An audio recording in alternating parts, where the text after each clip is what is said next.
কিন্তু এবাৰটো শাৰীৰিক অসুবিধা গৰ্ভৱতী অৱস্থাটো এনে থাকিব পোৱা নাই জনপ্ৰিয় অভিনেত্ৰী বৰষা ৰাণী বিষয়া গৰ্ভত সন্তান লৈ লাগি আছে কাম তেওঁৰ স্বামী ভাস্কৰ বৰুৱা কিয় পঠিয়াইছে এই গৰ্ভৱতী অৱস্থাত তেওঁক কাম কৰিবলৈ বন্ধু বান্ধৱীসকল জনপ্ৰিয় অভিনেত্ৰী বৰষা ৰাণী বিষয়া তেওঁ গৰ্ভৱতী আৰু আপোনালোকে সকলোৱে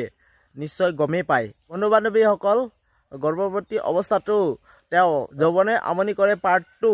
ছবিখনৰ শ্বুটিং কৰি থকা দেখা গৈছে এতিয়া অনুৰাগীসকলে ভাবিছে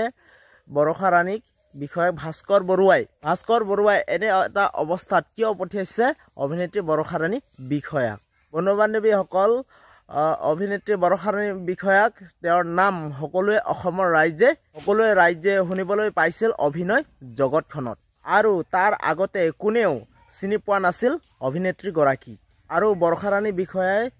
অভিনয় জগতখনক যিদৰে আদৰি লৈছিল সেয়া তেওঁৰ অভিনয় চোৱা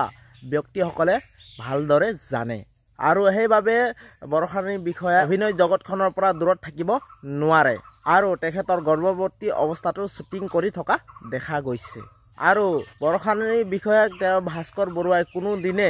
দিনে তেওঁ কাম কৰিব নালাগে বা শ্বুটিং কৰিব নালাগে বুলি কৈ পোৱা নাই বিশেষকৈ যৌৱনী আমনি কৰে পাৰ্ট 2ৰ বাবে বন্ধু বান্ধৱীসকল আপোনালোকে মোৰ ভিডিঅ'টো যদি চাই ভাল পালে আপোনালোকে প্লিজ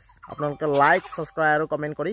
জনাব আৰু আপোনালোকে জনাব যে আৰু জনপ্ৰিয় অভিনেত্ৰী গৰাকীৰ তেওঁৰ অভিনয় চাই কেনে পায় আপোনালোকে প্লিজ কমেন্ট কৰি জনাব তো বাই বাই নতুন ভিডিঅ' আপোনালোকক লগ পাম